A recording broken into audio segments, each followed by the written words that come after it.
Hello friends, स्वागत है आपका। आज हम देखने वाले कि अपवर्तन क्या चीज होती है। तो सबसे पहले शुरू करते हैं अपवर्तन के बारे में। अपवर्तन क्या होता है कि जब प्रकाश किसी माध्यम में गति करता है और अगर ये एक माध्यम से दूसरे माध्यम में हम गति करें तो इस समय क्या होता है, प्रकाश जो अपना सरल रेखी मार्ग है उससे विचलित हो जाता है। सरल रेखी मार्ग से विचलित हो जाता है और प्रकाश को सीधे जाने की बजाय वो क्या होता है, थोड़ा सा मुड़ जाता है। तो ये जो परिघटना होती है कि प्रकाश का एक माध्यम से किसी दूसरे माध्यम में जाने पर अपने सरल रेखी पथ से विचलित हो जाने की घटना, मतलब उस सरल रेखा में न जाकर वो आगे जाकर कहीं मुड़ जाता है, तो उसे हम क्या कहते हैं, उसे हम कहते हैं प्रकाश का अपवर्तन। या सीधी सी बात हम कहें कि प्रकाश का एक माध्यम में से दूसरे माध्यम में जाने पर अपने पथ का अनुसरण न करना बल्कि मुड़ जाना क्या कहलाता है, प्रकाश का अपवर्तन कहलाता है, रिफ्रैक्शन ऑफ लाइट कहलाता है। अब यहाँ पे जब प्रकाश एक माध्यम से दूसरे माध्यम में गति करता है तो अपवर्तन के दो नियम लागू होते हैं। पहला ये कि जो आपतित किरण होती है, जो ये आपकी आपतित किरण है और ये जो आपकी अपवर्तित किरण है, अपवर्तित किरण है, और यहाँ पे जहां पे दोनों माध्यम आपस में मिल रहे हैं वहां से जो एक अभिलंब बना हुआ है, अभिलंब, तो आपतित किरण, अभिलंब, अपवर्तित किरण और जो अभिलंब तीनों का होते हैं समान तल में होते हैं, एक समतल में होते हैं, एक प्लेन में होते हैं। तो पहला नियम इसका यही होता है, अपवर्तन का जो पहला नियम ये होता है कि आपतित किरण, अपवर्तित किरण तथा अभिलंब दोनों क्या होते हैं, समांतल में, incident ray, reflected ray and normal have in a same plane. और दूसरा जो नियम होता है वो ये होता है कि जो आपतित किरण जो अभिलंब के साथ जो एंगल बनाती है, जो कोण बनाती है, और अपवर्तित किरण अभिलंब के साथ जो कोण बनाती है, इन दोनों का जो ज्या का अनुपात होता है, ज्या मतलब साइन, तो रेशियो ऑफ साइन आई और रेशियो ऑफ साइन आर, इनका रेशियो क्या होता है, एक नियतांक होता है जिसे हम क्या बोलते हैं, अपवर्तनांक। तो क्या बोलते हैं, अपवर्तनांक कहते हैं। इसे म्यू से भी शो करते हैं और एन से भी शो करते हैं। तो अलग अलग किताब में इसको अलग अलग से शो किया जाता है। आपकी जो एनसीईआरटी बुक उसके अंदर इसको एन से शो किया गया है। तो आपतित किरण अभिलंब के साथ जो कोण बनाती है जिसे हम बोलते हैं आई, और रिफ्लेक्टेड रे जो हमारे अपवर्तित किरण होती है अभिलंब के साथ जो कोण बनाती है उसे हम बोलते हैं आर। और इन दोनों के ज्या का जो अनुपात होता है sine i upon sine r equal to N/1, एक नियतांक होता है। उस नियतांक को हम क्या बोलते हैं, अपवर्तनांक बोलते हैं।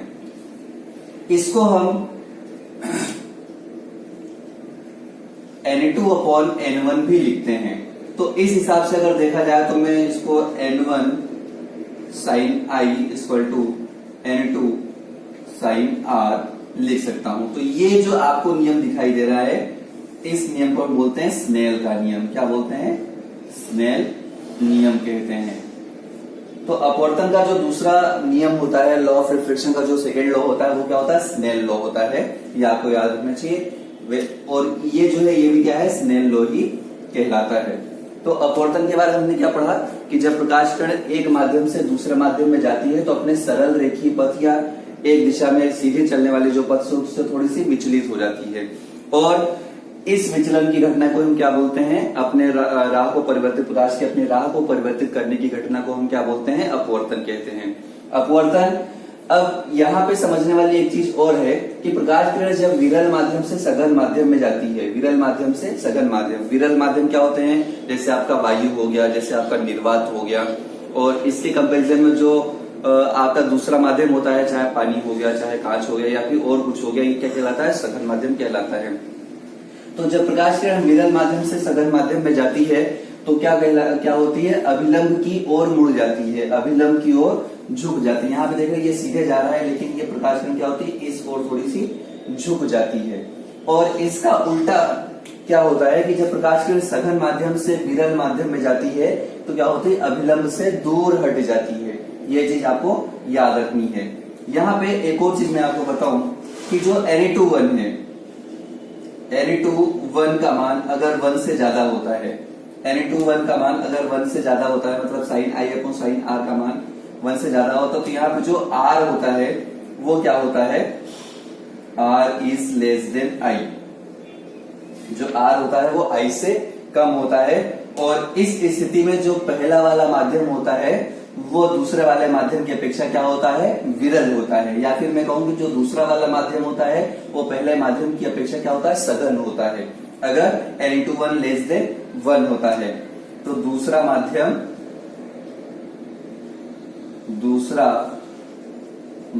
क्या होता है, सघन होता है, जिसको हम बोलते हैं डेंस, और इसको बोलते हैं रेयर मीडियम। तो ये रेयर मीडियम है, ये डेंस मीडियम है। तो दूसरा क्या हो जाता है, यहाँ पे जो मीडियम होगा वो क्या होगा, डेंस मीडियम होगा। डेंस मीडियम जहाँ पे स्पीड ऑफ लाइट क्या होती है, कम हो जाती है। और अगर यहाँ पे n/1 लेस देन 1 है तो यहाँ पे क्या होगा, जो r होगा वो ग्रेटर देन i होगा और इंसिडेंट है। और यहाँ पे जो दूसरा माध्यम होगा वो क्या होगा, विरल होता है। तो दो चीजें याद रखनी है कि प्रकाश किरण जब सघन माध्यम से विरल माध्यम में जाती है तो सघन माध्यम और विरल माध्यम के अंदर जब ये गमन करती है दो माध्यमों के बीच, तो अगर प्रकाश किरण का जो अपवर्तनांक है वो 1 से ज्यादा आता है, यहाँ पे sin i upon sin r का रेशो अगर 1 से ज्यादा आता है तो जो दूसरा वाला माध्यम होता है वो सघन होता है, और वहां पे जो अपवर्तन कोण होता है वो आपतन कोण से क्या होता है, छोटा होता है। और अगर दूसरे वाला माध्यम अगर जो अपवर्तनांक है वो क्या होता है, अगर 1 से कम होता है तो हम कह सकते हैं जो वहां पे अपवर्तन कोण होगा वो आपतन कोण से क्या होगा, कम होगा, और जो दूसरा वाला माध्यम होगा वो क्या होगा, विरल कहलाएगा। इसके बाद एक और चीज यहाँ पे समझा तुमने कि जो अपवर्तनांक होती है यह एक विमाहीन राशि होती है, क्योंकि दोनों क्या होते हैं लाइट के स्पीड का रेशो होते हैं। इसको हम एक दूसरे सूत्र से अपवर्तनांक को हम शो कर सकते हैं, n बराबर c अपॉन v होता है, n equal to c upon v होता है, जहां पे c क्या है, स्पीड ऑफ लाइट। जो लाइट की स्पीड होती है, speed of light in vacuum में, निर्वात में जो प्रकाश की चाल होती है बटे स्पीड ऑफ लाइट इन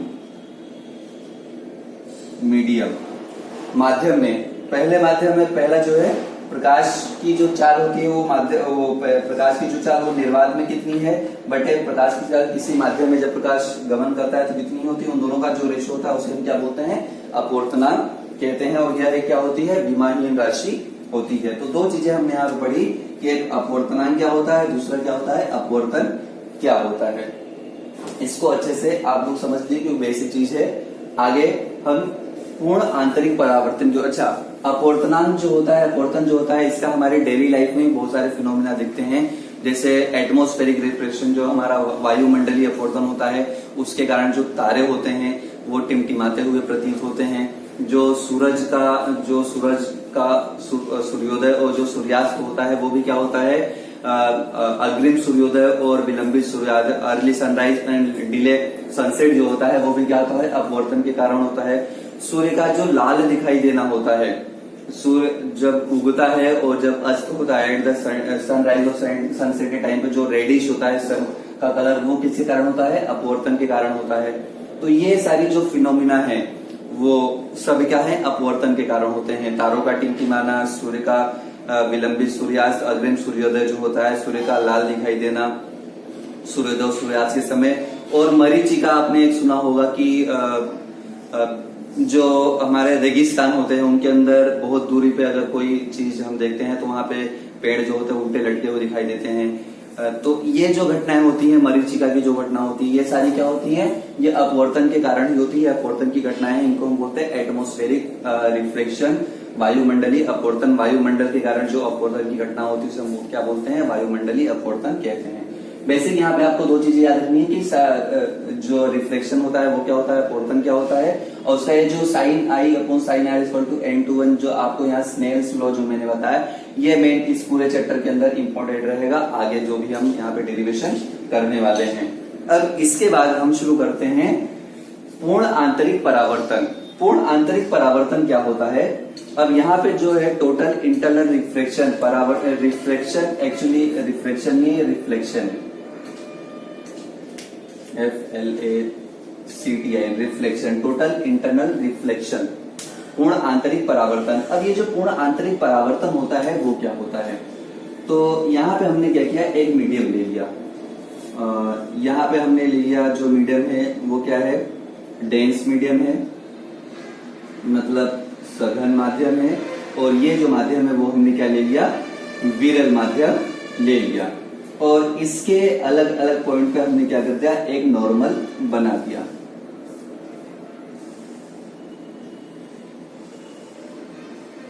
अब क्या होता है, हमने पढ़ा है कि जब प्रकाश किरण सघन माध्यम से विरल माध्यम में जाती है, जब प्रकाश किरण सघन माध्यम से विरल माध्यम में जाती है तो अभिलंब से दूर हट जाती है। तो यहाँ पे सघन माध्यम था, ये विरल माध्यम था। तो प्रकाश किरण को क्या हुआ, प्रकाश किरण यहां से चली, ये यहाँ पे नॉर्मल पे टकराई और ये क्या होगी, ये अभिलंब से दूर, मतलब इसे सीधे जाना चाहिए लेकिन क्या होगी, ये थोड़ी सी इधर बेंड हो जाएगी। तो ये क्या होता है, नॉर्मल क्या होता है, रिफ्लेक्शन जो हम जानते हैं उसके बारे में हमने ये देखा। तो यहाँ पे प्रकाश किरण जो लाइट थी वो यहाँ से आई, नॉर्मल से टकराई और अभिलंब से थोड़ा सा दूर हट गई। अब इसको अगर मैं इंसिडेंट एंगल को थोड़ा सा क्या करूं, बढ़ा दूं, इंसिडेंट एंगल को अगर मैं थोड़ा सा यहाँ पे इंक्रीज करूं, ये इंसिडेंट एंगल क्या हो गया हमारा, थोड़ा सा इंक्रीज हो गया। तो जो रिफ्लेक्टेड एंगल होगा वो भी क्या होगा, थोड़ा सा यहाँ पे इंसिडेंट एंगल, सॉरी ये आई, तो रिफ्लेक्टेड एंगल भी क्या हो जाएगा हमारा, थोड़ा यहाँ पे इंक्रीज हो जाएगा और ये चीज ऐसी हो जाएगी। एक कंडीशन ऐसी आएगी कि प्रकाश किरण जब यहां से एंटर करेगी तो सीधे सीधे क्या होगी, यहाँ पे इस मीडियम में चली जाएगी। और ये जो होता है रिफ्लेक्टेड एंगल जो होता है वो 90 डिग्री का हो जाता है। क्या हो जाता है, 90 डिग्री का हो जाता है। मतलब कि पहला एंगल कम था तो प्रकाश का जो अपवर्तन हुआ वो क्या हुआ, कम हुआ, रिफ्लेक्शन कम हुआ। थोड़ा सा एंगल बढ़ा दिया तो थोड़ा सा ये और रिफ्लेक्टेड हो गया। इस एंगल को थोड़ा सा मैंने और बढ़ा दिया तो ये क्या हो गया, पूरा क्या हो गया, पैरेलल टू द जो सरफेस थी उससे क्या हो गया, ये नॉर्मल से 90 डिग्री का एंगल बना लेती है। तो क्या होता है, यहाँ पे एक नाम आता है क्रांतिक कोण का नाम आता है, क्रांतिक कोण, जिसको हम बोलते हैं क्रिटिकल एंगल। क्या बोलते हैं, क्रिटिकल एंगल बोलते हैं। क्रांतिक कोण क्या होता है, तो हम बोल सकते हैं सघन माध्यम में वह आपतन कोण, किस क्या बोलते हैं इसको, सघन माध्यम में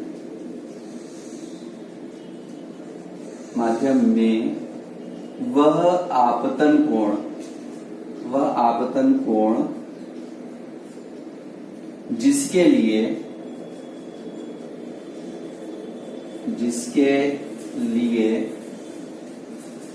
अपवर्तन जो कोण होता है, अपवर्तन कोण क्या होता है, 90 डिग्री होता है, उसे हम क्या बोलते हैं, क्रांतिक कोण कहते हैं। क्या कहते हैं उसे हम, क्रांतिक कोण कहते हैं। तो यहाँ पे हमने देखा कि अपवर्तन कोण हमने यहाँ पे जब बढ़ा दिया तो क्या हो गया, ये जो अपवर्तन जो यहाँ पे आपतन कोण था वो हमने जब बढ़ा दिया तो अपवर्तन कोण क्या हो गया, 90 से यहाँ पे R= क्या हो गया, 90 डिग्री हो गया। अब क्या होगा, अगर मैं यहाँ पे इंसिडेंट एंगल क्या करूं, क्रिटिकल एंगल से, इसको मैं बोलता हूं क्रिटिकल एंगल IC। अब यहाँ पे अगर I is greater than IC हो जाए, जो इंसिडेंट एंगल है अगर क्रिटिकल एंगल से ज्यादा हो जाए तो क्या होगा, तो अगर यहाँ पे इंसिडेंट एंगल क्रिटिकल एंगल से ज्यादा हो जाए तो जो लाइट होती है वो ऊपर वाला जो माध्यम होता है, जो रेयर मीडियम होता है, उसके अंदर न जाके वापस उसी मीडियम में क्या हो जाती है, रिफ्लेक्ट हो जाती है। क्या होती है, रिफ्लेक्ट हो जाती है। यहाँ पे जो एंगल हमने I ले रखा है वो क्या है, I ग्रेटर देन IC है, और यहाँ पे जो एंगल आ रहा है वो क्या हो गया, यहाँ पे ग्रेटर देन 90 हो गया। एक्चुअली ये 90 यहाँ से नॉर्मल से मैं ले रहा हूं तो 90 से ज्यादा हो जाता है ये। तो अगर मैं इंसिडेंट एंगल, डेंस मीडियम में इंसिडेंट एंगल को मैं क्रिटिकल एंगल से ज्यादा इंक्रीज करता हूं, इसको क्रांतिक कोण से ज्यादा बढ़ाता हूं, तो जो प्रकाश किरण होती है वो दूसरे माध्यम में अपवर्तन की बजाय वापस उसी माध्यम में लौट जाती है। और ये जो घटना होती है इसको क्या बोलते हैं, टोटल, पूरा का पूरा आंतरिक, अंदर के अंदर ही परावर्तन हो जाना। तो ये जो फिनोमिना होता है इसको हम क्या बोलते हैं, टोटल इंटरनल रिफ्लेक्शन, पूर्ण आंतरिक परावर्तन कहते हैं। तो हमने यहाँ पे देखा कि क्रांतिक कोण क्या होता है, पूर्ण आंतरिक परावर्तन क्या होता है। क्रांतिक कोण जो होता है वो हमें अच्छे से मालूम होना चाहिए। अच्छा, क्रांतिक कोण जो होता है और अपवर्तनांक में जो संबंध होता है वो होता है sin IC = 1/μ। sin IC = 1/μ, ये वाला फॉर्मूला जो है ये आप अच्छे से याद कर लेना। तो अगर आपको माध्यम का अपवर्तनांक मालूम है तो उसके लिए sin IC की वैल्यू क्या होगी वो भी आपको अच्छे से याद हो जाएगी। अब यहाँ पे हमने जो तीन चीजें देखी, अपवर्तन, अपवर्तनांक और पूर्ण आंतरिक परावर्तन क्या होता है ये। अब पूर्ण आंतरिक परावर्तन के आधार पर बहुत सारी जो चीजें होती हैं वो आपके डेली लाइफ में दिखाई देती हैं। जैसे कि एक प्रकाशिक तंतु होता है, ऑप्टिकल जो फाइबर होते हैं, ऑप्टिकल फाइबर के अंदर आपने देखा होगा, हालांकि आपने ऑप्टिकल फाइबर शायद देखा हो, उसके अंदर जो प्रकाश होता है वो क्या होता है, एक नली के माध्यम से, एक टोटल क्या होती है, एक नली होती है ऑप्टिकली, वो कैसी भी हो सकती है, टेढ़ी मेढ़ी कैसी भी हो सकती है, ये कैसी भी हो सकती है, और दूसरे साइड में क्या होती है। तो इसमें क्या होता है, अंदर क्या होता है, ग्लासेस बने होते हैं। जब लाइट यहां से इंटर करती है तो इससे टकरा के वापस यहाँ पे और वापस यहाँ पे इस तरह से इंटरनली क्या होती है, टोटल इंटरनल रिफ्लेक्शन करती रहती है और यहाँ पे निकल जाती है। तो ये जो ऑप्टिकल फाइबर होते हैं, इनके अंदर जो फिनोमिना यूज होता है वो क्या होता है, टोटल इंटरनल रिफ्लेक्शन यूज किया जाता है। हमारे बॉडी के अंदर जो अल्सर होता है या फिर जो फोड़े फुंसी हो जाते हैं या फिर कोई घाव होता है, तो डॉक्टर हमारे शरीर के अंदर ये क्या करते हैं, ऑप्टिकल फाइबर से बनी केबल ही क्या होता है अंदर डाल के बाहर उसकी इमेज देखते हैं, अल्सर की स्थिति कैसी है, क्या फिर कोई परेशानी उसके अंदर है, जो कुछ भी होती है गले के अंदर जो परेशानी होती है उसको देखने के लिए इस ऑप्टिकल फाइबर का ही यूज करते हैं। और ऑप्टिकल फाइबर का सबसे बड़ा फायदा ये होता है कि इसके अंदर जो लाइट होती है उसके अंदर क्या, लाइट का कोई भी जो प्रकाश होता है उसकी कोई हानि नहीं होती है। पूरा का पूरा प्रकाश अगर यहाँ से जितना आपने इंसिडेंट किया है एक तरफ से दूसरी तरफ, उतना की उतनी ही लाइट क्या होती है, पूरी की पूरी आपको प्राप्त होती है और इसके अंदर किसी भी प्रकाश का क्षय नहीं होता है। तो इसका एक और फायदा ये होता है कि जो ऑप्टिकल फाइबर केबल होती है, इनकी सहायता से जो सिग्नल होते हैं, जो जनरली क्या होता है किसी अदर वायर से अगर हम करते हैं तो जो हम्स होती है, जो नॉइस होती है, उनके कारण क्या होती है, उनकी सिग्नल क्वालिटी कम हो जाती है।